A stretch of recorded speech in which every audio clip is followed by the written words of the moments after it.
No vídeo de hoje vamos ver uma história de Davi com Batseba, ou melhor, uma das suas orações que é mais conhecida na Bíblia.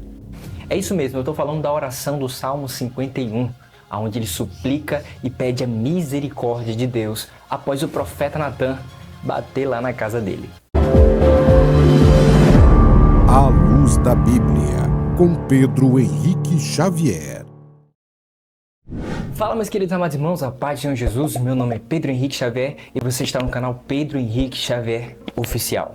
O nosso texto áureo, o nosso texto principal que vamos abordar aqui no vídeo bem rápido, resumido, é o Salmo de número 51. Tem misericórdia de mim, ó Deus, segundo a tua benignidade, apaga as minhas transgressões, segundo a multidão das tuas misericórdias. Só a introdução, mas eu quero já pular aqui para outra parte, no verso 10. Cria em mim, ó Deus, um coração puro e renova em mim um espírito reto. Não me lances fora da tua presença e não retires de mim o teu Espírito Santo. Para quem está perguntando e quer saber qual Bíblia que eu estou usando para esse vídeo, ela está um pouco já antiga, mas eu recomendo bastante.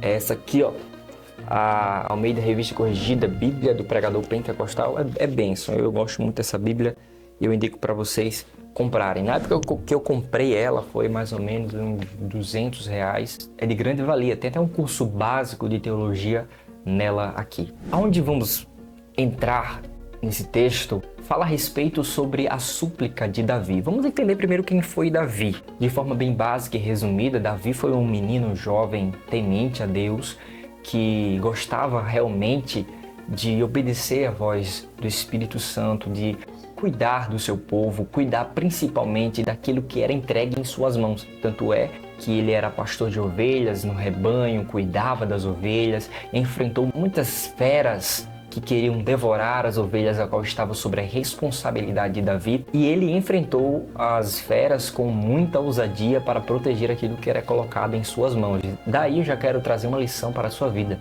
Aquilo que foi colocado nas suas mãos, defenda com a ousadia do Espírito Santo. Caso você tenha algum cargo na igreja, você tenha algo que é de extrema responsabilidade, defenda aquilo, proteja aquilo, zele por aquilo, porque com certeza aquilo provém do Senhor para a tua vida. E eu digo isso no âmbito espiritual, na igreja, na congregação, enfim, em qualquer lugar que se trata do reino de Deus, até mesmo alguém, uma família. Eu conheço pastores que cuidam de famílias e pessoas em outros lugares. Então Davi era um rapaz, um jovem muito formoso que sabia realmente o que estava fazendo, cuidava, defendia, muito mais do que aqueles que eram experientes. Então Davi foi passando o tempo, Davi foi protegendo, foi aprendendo, até que chegou um tempo em que o profeta Samuel, olha só, fruto de um milagre. Quem era Samuel? Era um sacerdote, era um profeta, era um juiz. Tem 3 ministérios, profeta, juiz e sacerdote. E ele era o fruto de um milagre, pois o voto... Inclusive, se você quer saber qual a diferença entre voto e propósito, eu vou deixar um cardzinho aqui em cima, eu fiz um vídeo explicando muito bem sobre isso. Então, Ana fez um voto que se o Senhor abrisse a madre dela, né, Samuel, o menino que nascesse, ia ser da casa do Senhor. Então agora Samuel cresce, enfim, e agora ele é enviado até a casa de Jessé para poder escolher para ser ungido. Então, essa pessoa que foi escolhida pelo Senhor foi Davi. Então Samuel desceu até a casa de Jessé. Antigamente as idas dos profetas nas casas em outros reinos e outras nações era de praticamente 2 motivos, ou de paz ou de guerra. Os profetas naquela época que profetizassem e não acontecessem, os profetas eram mortos, eram dados como falsos. Era diferente do que vemos hoje. Hoje em dia a gente recebe profetadas, coisas que não provêm do Senhor, e fica por isso mesmo, e acabou, e ninguém vai para frente, nem para trás, nem para lado, nem para o outro. Mas no dia do juízo final, os falsos profetas terão a sua parte no lago de fogo. Então, os profetas naquela época eram realmente profetas. Outros eram profetas errados, né? Foram consumidos pelo fogo. Como exemplo disso, os profetas de Baal, que foram consumidos. Era profeta mesmo que estava descendo sobre a casa de Jessé, era um profeta enviado por Deus. Quando Samuel chega na casa de Jessé, os irmãos de Davi estão ali e nenhum, o Espírito Santo confirma a unção sobre a vida daqueles, aquele ato de ungir com óleo, mas agora Davi se encontra lá no pasto. Quando Jessé de repente olha, vê aquela situação, Samuel não confirmou nenhum, não ungiu nenhum. Samuel pergunta, tem mais algum? Aí Jessé diz, tem lá um que está no pasto, você sabe da história. E aí chama Davi, ninguém senta na mesa, ninguém faz nenhum ato antes que Davi chegue. Quando Davi vem chegando, o Espírito Santo confirma na vida de Samuel, através da vida de Samuel, o Senhor foi e ungiu a Davi. E aí Davi foi para o reino? Não, Davi não assumiu o reinado naquela hora. Davi não ficou nos palácios melhores, mas Davi voltou para sua rotina matinal, sua rotina de passar pelas provas, pelas lutas. Passou o tempo, o Espírito Santo foi agindo na vida de Davi, e agora após Davi estar já no seu reinado, um homem já experiente, depois de ter vencido as guerras, vencido também uma das histórias mais brilhantes da Bíblia Sagrada, que foi a história da coragem que Davi teve ao vencer o gigante Golias, com aquela funda que acertou mesmo na cabeça do gigante, enfim. Muitas vitórias, muitas guerras Davi teve, Davi enfrentou e venceram. Porém, chega um certo momento que a carne do homem fala mais alto. Davi tinha os seus principais soldados, Davi tinha suas principais guerras, Davi tinha seu principal palácio e as suas moradias. Davi tinha tudo o que queria na sua mão, ele conhecia a mão potente de Deus, conhecia a submissão e os benefícios que ser submisso ao Espírito Santo trazia. Só que eu lancei um livro que fala um pouco sobre a cegueira espiritual.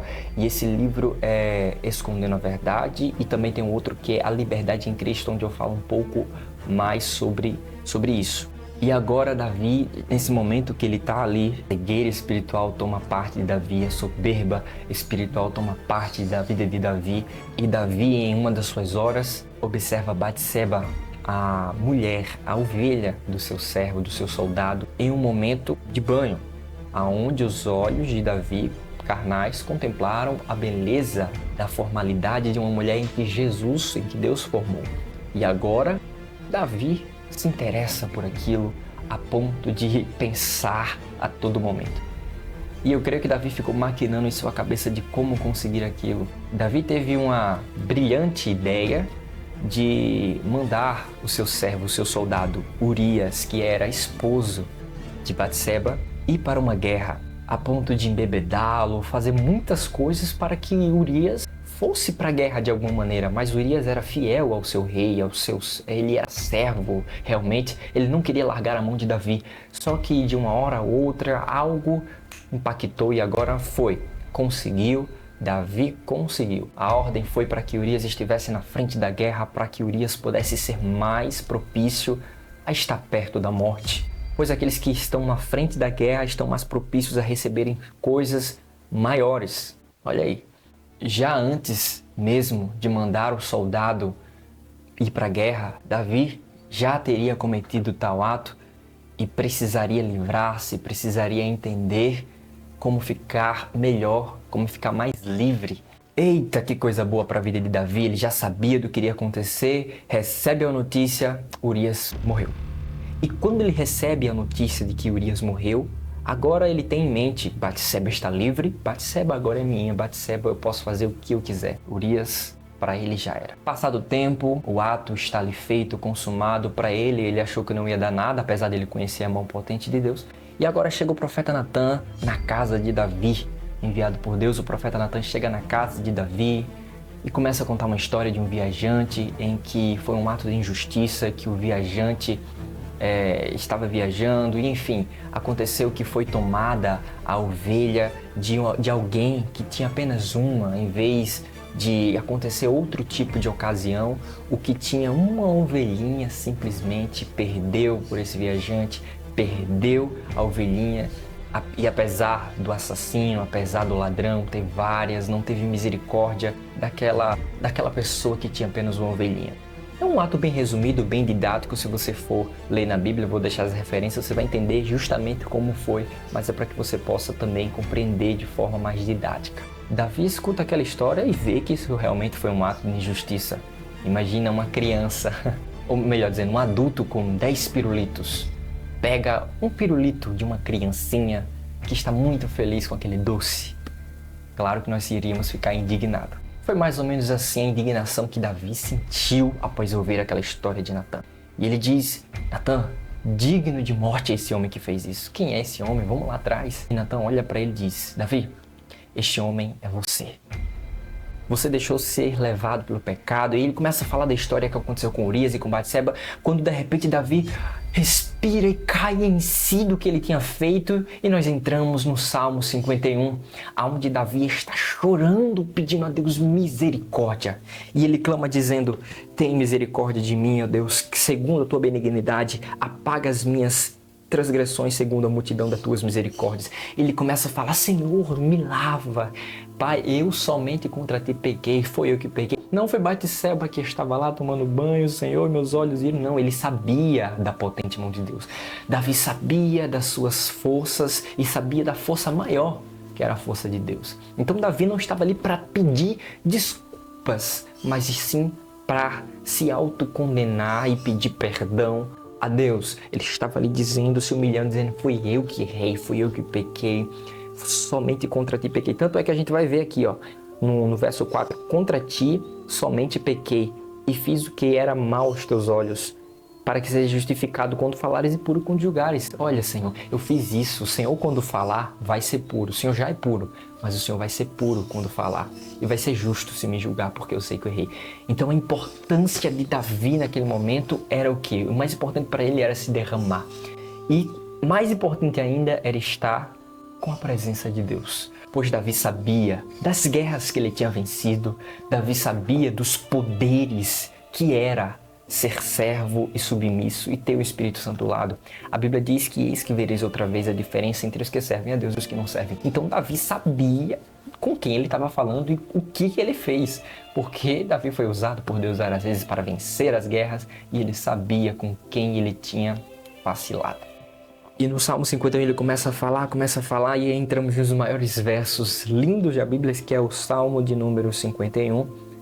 Aqui no verso 10, cria em mim, ó Deus, um coração puro e renova em mim um espírito reto. Não me lances fora da tua presença e não retires de mim o teu espírito. Olha só, torna-me da alegria da tua salvação. Ele começa a falar: cria em mim um coração puro e renova em mim um espírito reto. Não me lances fora da tua presença. Torna-me a dar-me a alegria da tua salvação. Ele estava sem a alegria da salvação porque para ele estava condenado, ele estava ali.